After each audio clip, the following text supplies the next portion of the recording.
Management by objectives, management by exception. இதுதான் 12th commerce 3rd chapter. Very short answers பற்றி பார்க்கலாம். So 4 very short answer இருக்குது. First ஒன்று கேட்டிருக்காங்கன்னா what are the objectives of எம்பிஓன்னு சொல்லி கேட்டிருக்காங்க. இது பேஜ் நம்பர் 17 இருக்குது. Page number 17 objectives of MBO கீழே 2 பாயிண்ட் எழுத போகிறோம். ஃபர்ஸ்ட் பாயிண்ட் என்ன அப்படின்னா to measure and judge performance. நம்ம ஒரு ஆப்ஜெக்டிவ் வச்சு பண்ணாதான், எந்த ஒரு வேலையுமே செஞ்சாதான் நம்ம வந்து கரெக்டாக அதை மெஷர் பண்ணி நம்ம ஜட்ஜ் பண்ண முடியும். இல்லை அப்படின்னா எந்த ஆப்ஜெக்டிவுமே இல்லைனா நம்மளால் எதையுமே வந்து மெஷரும் பண்ண முடியாது, ஜட்ஜும் பண்ண முடியாது. நெக்ஸ்ட் பாயிண்ட் கொஞ்சம் ஈஸியாக இருக்கணும் அப்படின்னா to stimulate the subordinates motivation சொல்லிட்டு இருக்கு. ஆப்ஜெக்டிவ்னு ஒரு விஷயம் இருந்தால் தான் எல்லாம் மோட்டிவேட்டடாக செயல்படுவாங்க. அதில் முக்கியமாக வந்து சபார்டினேட் மோட்டிவேட்டடாக வேலை செய்யணும் அப்படின்னா அப்போ கண்டிப்பாக அந்த ஆர்கனைசேஷனில் ஒரு ஆப்ஜெக்டிவ்னு ஒரு விஷயம் இருக்கணும். செகண்ட் கொஸ்டின் வந்து bring out the meaning of எம்பிஇன்னு கேட்டிருக்காங்க. இதுக்கான ஆன்சர் வந்து பேஜ் நம்பர் 19 இருக்குங்க.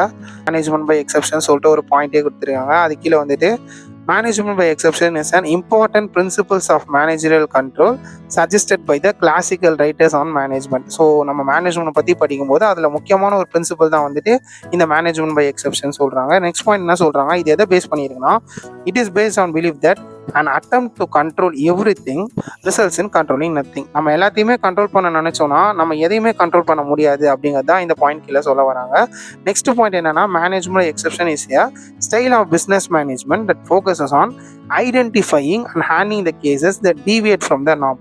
நார்மலாக நடக்கிற விஷயங்கள்லேருந்து எதெல்லாம் வந்துட்டு தப்பி போகுதோ அதை மட்டும் கண்டுபிடிச்சி ஹேண்டில் பண்ணுறது பேர் தான் வந்துட்டு மேனேஜ்மெண்ட் பை எக்ஸெப்ஷன் அப்படின்னு சொல்கிறாங்க. நெக்ஸ்ட் தேர்ட் கொஸ்டின் என்ன கொடுத்துருக்காங்கன்னா மென்ஷன் த 2 அட்வான்டேஜஸ் ஆஃப் எம்பிஓன்னு சொல்லியிருக்காங்க. இதுவும் வந்து பேஜ் நம்பர் 19 தான் இருக்குது. எம்பிஓட அட்வான்டேஜஸில் நம்ம லாஸ்ட் லெசனில் படிக்கும்போது அத்தாரிட்டி அண்ட் ரெஸ்பான்சிபிலிட்டின்னு சொல்லிட்டு ஒரு பாயிண்ட் படிச்சிருக்கோம். ஸோ அதை ஞாபகம் வச்சுக்கிற மாதிரி இதையும் நம்ம ஈஸியாக ஞாபகம் வச்சுக்கலாம். ஃபர்ஸ்ட் பாயிண்ட் என்ன அப்படின்னா delegation of authority is easily done with the help of MBO. So delegation அப்படின்னா ஒப்படைவுன்னு சொல்லுவாங்க. ஸோ அது வந்து எம்பிஓ மூலியமா ஈஸியாக ஒவ்வொருத்தங்களுக்கு ஒரு வேலையை வந்து நம்ம பிரித்து கொடுத்துடலாம். நெக்ஸ்ட் வந்து responsibility of worker is fixed through MBO. ஒரு ஒர்க்கரோட ரெஸ்பான்சிபிலிட்டி அவருக்கு என்னென்ன பொறுப்பு இருக்குது அப்படின்னு சொல்றது வந்துட்டு மேனேஜ்மெண்ட் பை ஆப்ஜெக்டிவ்ஸ்ல முக்கியமான ஒரு அட்வான்டேஜ் நம்ம எடுத்துக்கலாம். லாஸ்ட் கொஸ்டின் வாட் இஸ் கேஆர்ஏன்னு கேட்டிருக்காங்க. இது வந்து பேஜ் நம்பர் 17 இருக்கு. KRA அப்படின்னா என்னன்னா கீ ரிசல்ட் ஏரியா. ஒரு ஆர்கனைசேஷனுக்கும் ஒரு விஷயம் முக்கியமாக இருக்குங்க. ஸோ புதுசாக ஆரம்பித்தவங்களுக்கு வந்து பார்த்தீங்கன்னா இனோவேஷன் ஒரு முக்கியமாக இருக்கும். ஆல்ரெடி பல மாதங்களாக வந்து பல வருடங்களாக பிஸ்னஸ் பண்ணுறவங்களுக்கு மார்க்கெட் ஸ்டாண்டிங் ஒரு முக்கியமாக இருக்கும். அதுவே வந்து பல வருஷமாக இருக்கிறவங்களுக்கு வந்து ப்ராஃபிட்டபிலிட்டி ஒரு முக்கியமாக இருக்கும். ஸோ ஒவ்வொருத்தங்களுக்கு வந்து பார்த்தீங்கன்னா ஒரு விஷயம் வந்து ப்ரியாரிட்டியாக இருக்கும். அதை பற்றி பேசுகிறது தான் வந்து இந்த point. Key result area fixed on the basis of organisational objective premises. ஒரு ஆர்கனைசேஷன்லையும் இது வந்து ஃபிக்ஸ் பண்ணிக்கிறாங்க. Key result areas are arranged on priority basis. ப்ரியாரிட்டினா அவங்கவுங்களுக்கு எது ப்ரியாரிட்டியோ அதுக்கேற்ற மாதிரி இருக்கும். ஸோ ஒரு ஆர்கனைசேஷனோட ஸ்ட்ரென்த் என்ன அப்படிங்கிறத இந்த கீ ரிசல்ட் ஏரியா தான் வந்து ஃபிக்ஸ் பண்ணுது. இந்த வீடியோவில் ஷார்ட் ஆன்சர்ஸ் தான் பார்க்க போகிறோம். லெசன் நம்பர் 3ல ஃபர்ஸ்ட் கொஸ்டின் என்ன கேட்டிருக்காங்கன்னா ஃபீச்சர்ஸ் ஆஃப் எம்பிஓ பற்றி கேட்டிருக்காங்க. இது வந்து பேஜ் நம்பர் 12 இருக்குது. ஃபுட்பால்னால் நமக்கு வந்து ஃபர்ஸ்ட் ஞாபகம் வருது என்னது, கோல். அதே மாதிரி தான் இந்த கொஸ்டினுக்கும் நீங்கள் வந்து கோல்ங்கிற வார்த்தையை வந்து மறந்துடாதீங்க. அதை வச்சு தான் நம்ம எழுத போகிறோம். ஃபர்ஸ்ட் பாயிண்ட்ல என்ன கொடுத்துருக்காங்க அப்படின்னா MBO tries to combine the long run goal with the short run goal. இப்போ நம்ம ஸ்கூல்ஸவே எடுத்துக்கோமே, நம்ம ஸ்கூல்ஸில் வந்துட்டு எதுக்கு சின்ன சின்ன டெஸ்ட்லாம் கண்டக்ட் பண்ணுறாங்க, மிட்டம், குவார்டர்லி, ஆஃபர்லி எல்லாமே வந்து லாங் ரன் கோலாக இருக்கிற பப்ளிக் எக்ஸாமுக்காக தான். அதே மாதிரி தான் ஒரு ஆர்கனைசேஷனுமே வந்து பார்த்தீங்கன்னா ஒரு ஷார்ட் ரன் கோல் இருக்கும். அதை வச்சு லாங் ரன் கோலை அடைவாங்க. நெக்ஸ்ட் கோல் என்ன அப்படின்னா management tries to relate the organisational goal with society goal. ஒரு ஆர்கனைசேஷன் வந்து ஒரு சொசைட்டிக்கு என்னென்னலாம் வந்து பண்ணுது திரும்ப அப்படிங்கிறத வந்து இந்த பாயிண்ட் கீழே சொல்ல வராங்க. நெக்ஸ்ட் ஒன் வந்து பார்த்தீங்கன்னா MBO Mphasis not only on goals but also on performance. இப்போ படித்து மார்க் வாங்குறது மட்டும் இல்லை, அது படித்து என்ன பண்ண போகிறாங்க அப்படிங்கிறது தான் வந்து பெர்ஃபார்மன்ஸ். ஸோ கோல்ஸ் மட்டும் இல்லை, பெர்ஃபார்மன்ஸ் வந்து முக்கியம் அப்படிங்கிறத இந்த பாயிண்ட்ல சொல்ல வராங்க. வந்துட்டு long run goal, short run goal, அடுத்தது organisational goal, society goal, not only goal but also on performance. ரெண்டாவது கொஸ்டின் என்ன கேட்டிருக்காங்கன்னா what are the process of எம்பின்னு கேட்டிருக்காங்க. இது வந்து பேஜ் நம்பர் 20 இருக்கு. இப்போ வந்து பார்த்தீங்கன்னா எம்பியில் வந்து ஃபர்ஸ்ட் விஷயம் என்னன்னா டு செட் த ஆப்ஜெக்டிவ்ஸ். ஒரு ஆப்ஜெக்டிவ் செட் பண்ணிக்கிறோம், அதுக்கேற்ற மாதிரி தான் ரிசல்ட் வருதாங்கிறத நம்ம அனலைஸ் பண்ணிக்கிட்டே வரோம்.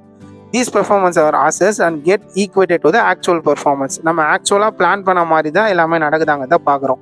Next deviation get analyse. நம்ம செய்கிற வேலையில் எதனா டீவியேஷன் இருக்கா அப்படிங்கிறத பார்க்குறோம். If there is no deviation no action is required. எந்த ஒரு பிரச்சனையும் இல்லைனா நம்ம எந்த ஆக்ஷனும் எடுக்க வேணாம். மேனேஜர்ஸ் வந்து அவங்க வேலையை பார்த்துட்டு இருப்பாங்க. But if actual performance deviate significantly, நம்ம செய்கிற ஆக்சுவல் பெர்ஃபார்மன்ஸில் எதனாவது ஒரு டீவியேஷன் வந்துச்சு அப்படின்னா அதை நம்ம என்ன பண்ணணும்னா the issue needs to be pass to the senior manager. இந்த மாதிரி ஒரு பிரச்சனை வந்திருக்கு அப்படின்னு சொல்லி நம்ம சீனியர் மேனேஜர் கிட்ட ரிப்போர்ட் பண்ணோம். அண்ட் எக்ஸப்ஷன் ஹஸ் அக்கர்ட், ஏதோ ஒரு பிரச்சனை வந்திருக்கு அப்படிங்கிறத சொல்லிட்டு ஃபைனலாக நம்மளோட எய்ம் என்ன, இந்த ப்ராப்ளம் இந்த எக்ஸப்ஷனை சால்வ் பண்ணணும். ஸோ இதுதான் வந்து எம்பிஇயோட ப்ராசஸ். நம்ம ஒரு பிளான் பண்ணியிருக்கோம், அதுக்கேற்ற மாதிரி தான் நடக்குதாங்க அதை பார்க்குறோம். பிரச்சனை எதுவும் இல்லையா, அது பாட்டுக்கு நம்ம வேலையை பார்த்துக்கிட்டே இருக்கோம். பிரச்சனை வந்துருச்சு அப்படின்னா சீனியர் மேனேஜர் கிட்ட ரிப்போர்ட் பண்ணி அந்த ப்ராப்ளம் வந்து சால்வ் பண்ணுறோம். இதுதான் process of MBE. Last question, list out any 3 process of எம்பிஓன்னு கேட்டிருக்காங்க. இது பேஜ் நம்பர் 12 தான் இருக்குது. 3 ப்ராசஸில் ஃபர்ஸ்ட் ஒன் என்ன அப்படின்னா டிஃபைனிங் த ஆர்கனைசேஷனல் ஆப்ஜெக்டிவ். இப்போ ஒரு ஸ்கூல் இருக்குன்னா அந்த ஸ்கூலில் இருக்கிற எல்லாருமே பாஸ் ஆகணும், எல்லாருமே நல்ல மார்க் எடுக்கணும் அப்படிங்கிறது அந்த ஆர்கனைசேஷனோட ஆப்ஜெக்டிவ்.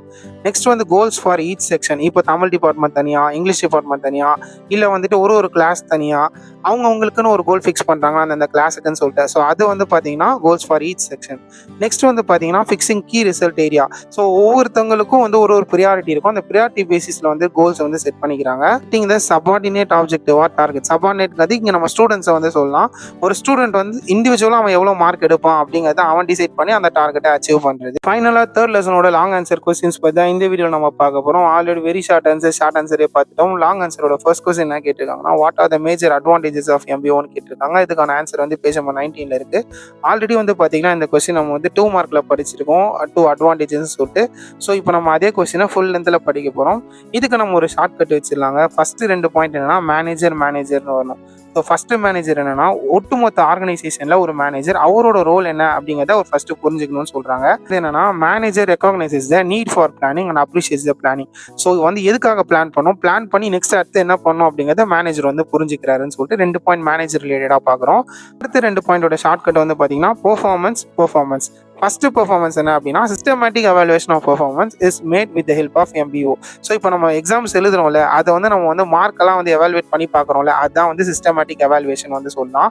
நெக்ஸ்ட் ஒன் வந்து MBO gives the criteria of performance. ஒரு பெர்ஃபார்மன்ஸ் எந்த லெவலில் இருக்கணும் அப்படிங்கிற கிரைட்டீரியா வந்து இந்த ஆப்ஜெக்டை வந்து ஃபிக்ஸ் பண்ணுது. ஃபார் எக்ஸாம்பிள் 35 எடுத்தா பாஸ், 60 மார்க் எடுத்தா ஃபர்ஸ்ட் கிளாஸ்ன்னு சொல்றாங்களே. ஸோ அதை வந்து ஒரு எக்ஸாம்பிளாக எடுத்துக்கலாம். இப்போ அது கம்மியாக எடுத்தாங்கன்னா என்ன பண்ணுவாங்க, கரெக்டிவ் ஆக்ஷன் கோச்சிங் கிளாஸில் போடுறது, நெக்ஸ்ட் வந்து இன்னும் கொஞ்சம் எக்ஸ்ட்ராவாக படிக்கிறது, இதெல்லாம் வந்து பார்த்தீங்கன்னா கரெக்டிவ் ஆக்ஷன்ஸாக சொல்லலாம். ஸோ ஆல்ரெடி பார்த்து 2 பாயிண்ட் தான். ஒன்று வந்துட்டு அத்தாரிட்டி, இன்னொன்று வந்து ரெஸ்பான்சிபிலிட்டி. டெலிகேஷன் ஆஃப் அத்தாரிட்டி ஈஸியாக நடக்கும். ஒரு ஒர்க்கருக்கு வந்து அவரோட ரெஸ்பான்சிபிலிட்டி என்ன அப்படிங்கிறது கிளியராக வந்து புரியும். So manager performance authority responsibility, இதுதான் வந்து ஒரு எம்பிஓட அட்வான்டேஜஸ்.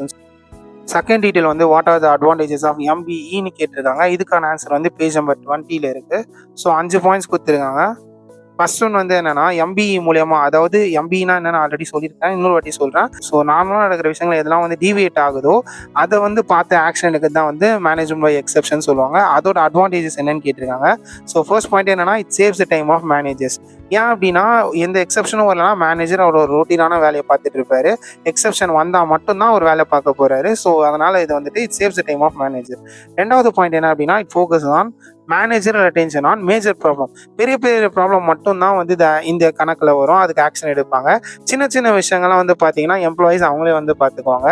நெக்ஸ்ட் 3வது பாயிண்ட் வந்து பார்த்தீங்கன்னா இட் ஃபெசிலிட்டேட்ஸ் டெலிகேஷன் ஆஃப் அத்தாரிட்டின்னு சொல்கிறாங்க. ஸோ டாப் மேனேஜ்மெண்ட் அவங்களோட டெசிஷன்ஸ் அவங்களோட வேலையை வந்து பார்த்துக்கிட்டே இருப்பாங்க. ஸோ சின்ன லெவலில் இருக்கவங்க அவங்க ஜாப் வந்து பார்த்துட்டே இருப்பாங்க. ஸோ இப்போ எதனா ப்ராப்ளம் வந்தால் மட்டும்தான் இவங்க கிட்ட வந்து போவாங்க. இதனால் வந்து சப்பார்டினேட் வந்து மோட்டிவேட் ஆவாங்க. ஏன்னா அவங்களுக்கும் வந்து டெசிஷன் எடுக்கிற உரிமைகள் இருக்குது. டெலிகேட் பண்ணிட்டாங்க அப்படின்னா அவங்க அந்த வேலையை கரெக்டாக செய்வாங்கன்னு சொல்ல வராங்க. நெக்ஸ்ட் பாயிண்ட் வந்து என்ன அப்படின்னு பார்த்தீங்கன்னா it's a technique of separating the important information from the unimportant one.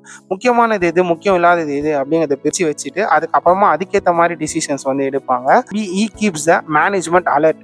So முன்னாடி நடந்த எக்ஸ்பீரியன்ஸ் மூலயமா என்னென்ன ஆப்பர்ச்சுனிட்டிஸ் இருக்குது, என்னென்ன அலர்ட், என்னென்ன த்ரெட் இருக்குது அப்படிங்கிறத நம்ம ஈஸியாக கண்டுபிடிச்சி அந்த ப்ராப்ளம் வந்து சால்வ் பண்ணிடலாம்.